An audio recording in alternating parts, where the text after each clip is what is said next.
Good morning dear students. आप सभी कैसे हैं? मेरी पाठशाला में आपका स्वागत है।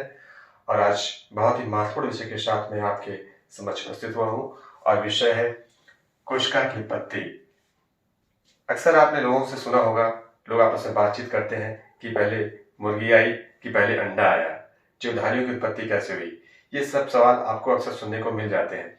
तो आज मेरे इस विषय में आप इन सवालों को खोजने की कोशिश करिएगा, इसका जवाब क्या हो सकता है या आप खुद से विचार करिएगा। मेरे साथ साथ को सुनते चलिएगा और नोट्स बनाते हुए चलिएगा। तो पृथ्वी पर जो जीवों की उत्पत्ति से संबंधित सिद्धांत हैं, उसमें 3 सिद्धांत मुख्यतः मैं आपको बताना चाहूंगा।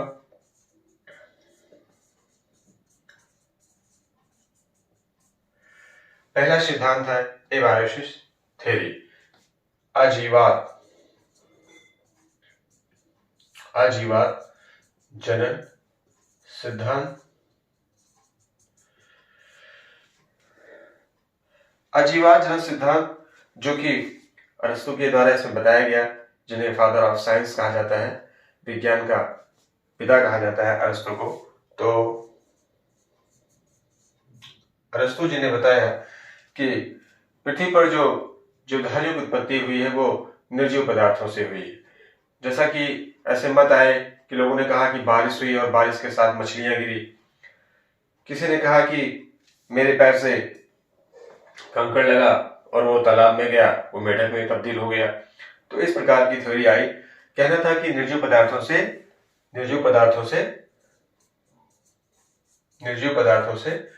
सजीव की उत्पत्ति हुई। तो क्या आपको ये बात हजम हो रही है कि कोई कंकड़ तालाब में चला जाए और वो मेढक बन जाए? तो ये जो सिद्धांत था, ये जो थ्योरी थी, ये पूरी तरह से फेल हो गई। ठीक है। और इसके बाद जो दूसरा सिद्धांत आया और वो आया जीवात जनन सिद्धांत। क्या आया? जीवात जनन सिद्धांत।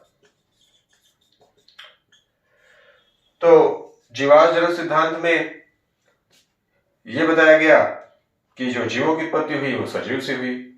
जैसे कि मांस के टुकड़े को 2 बोतल में रख दिया गया, एक बोतल को बंद करके रख दिया गया, एक बोतल को खोल कर रख दिया गया, और हफ्ता 10 दिन बाद देखा गया तो उसमें कुछ कीड़े मकोड़े पैदा हो गए। तो ऐसा कहा गया कि जो जीव की उत्पत्ति हुई है वो सजीव से ही हुई है। लेकिन फिर सवाल यही उठा कि आखिर ये मांस का टुकड़ा आया कहां से? तो ऐसे ही सवाल दर सवाल आते गए। फिर आगे एक सिद्धांत और आया, ओपेरिन का सिद्धांत।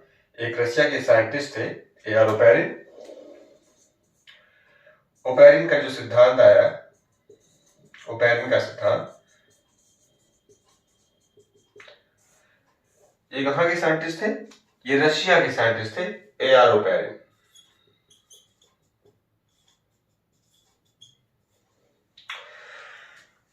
तो ओपेरिन महोदय ने ये बताया, बिग बैंग थ्योरी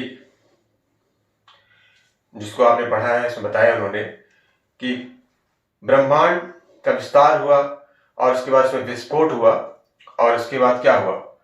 पृथ्वी की एक कण के रूप में पृथ्वी से विस्फोट से निकला। तो जैसे मान लीजिए ब्रह्मांड है, इसमें विस्फोट हुआ और एक कण के रूप में हमारी पृथ्वी आ गई।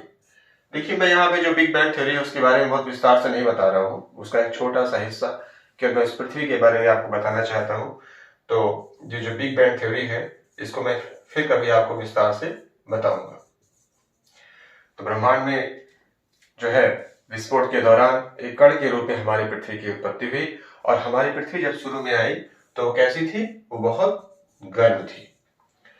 पृथ्वी के गर्म होने के समय उस वक्त उस पर 4 तत्व मुख्य रूप से मौजूद थे, और वो था carbon, hydrogen, oxygen and nitrogen. ये 4 तत्व मुख्यतः उस वक्त पृथ्वी पर थे, और इसमें जो हाइड्रोजन था ये सबसे ज्यादा क्रियाशील था। क्या था?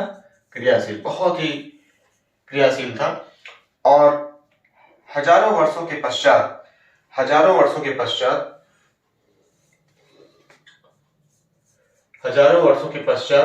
क्या हुआ? इस हाइड्रोजन ने कार्बन के साथ मिलकर मीथेन बना दिया।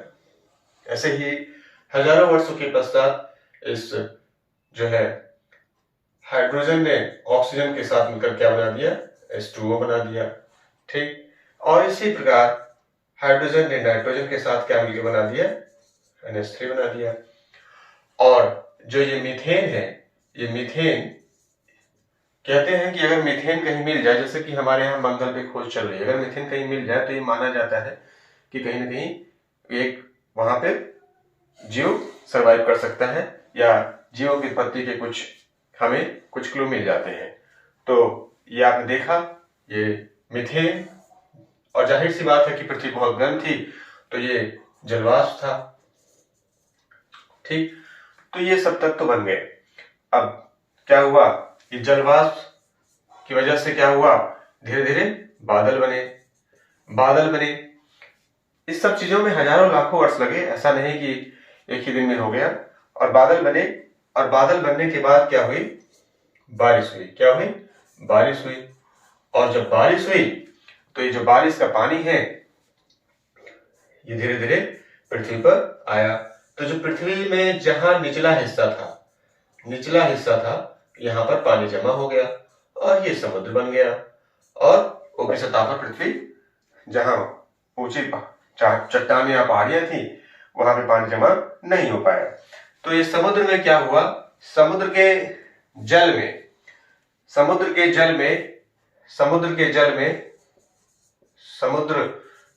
में क्या हुआ, ये आप जान ही रहे हैं, मीथेन, अमोनिया और जल तो है ही है, प्लस आपका हाइड्रोजन जो है ये हमेशा क्रियाशील है। तो इनमें आपस में रासायनिक क्रिया हुई। रासायनिक क्रिया के फलस्वरूप जो है ये हाइड्रोजन और मीथेन और ये H2O मिलके ये कार्बोहाइड्रेट का फॉर्मेशन कर लिया। फिर इसके बाद hydrogen plus H2O plus NH3 ये मिलकर के प्रोटीन बनाया, अमीनो एसिड का फॉर्मेशन हो गया। फिर इसके बाद जो है NH3 प्लस ये सब मिलकर के न्यूक्लिक अम्ल का फॉर्मेशन हो गया। तो कहने का मतलब पृथ्वी पर जो जैव अणुओं का निर्माण हो गया, ये carbohydrate, protein, amino acid, nucleic acid, इन सब का फॉर्मेशन हो गया। और ये जैव अणु कहलाते हैं क्योंकि इनसे कोशिका का निर्माण होता है। तो क्या हुआ, धीरे धीरे ये समुद्र का जल गाढ़ा हुआ, और समुद्र का जल गाढ़ा होकर के उसमें जो है छोटे छोटे कोशिकाओं का फॉर्मेशन हुआ, और वो कोशिकाएं क्या कहलाई, कोइशर वेट्स। क्या कहलाई, कोइशर वेट्स। तो इस प्रकार से आप समझ सकते हो कि ये कोइशर वेट्स जो है इन्हीं कोशिकाओं का जनक माना जाता है, इन्हीं से कोशिकाओं की उत्पत्ति हुई। तो इस प्रकार से आप समझ सकते हैं कि पहले मुर्गी आया कि पहले अंडा आया। हमने पूरा समझाने का आपको प्रयास किया, आप इस अनुमान लगाने का प्रयास करिएगा। और मेरा ये विषय आज यहीं समाप्त होता है। आपका दिन शुभ हो, और मेरे इस चैनल को आप लाइक करिए, सब्सक्राइब करिए और शेयर करना ना भूलिए। ओके।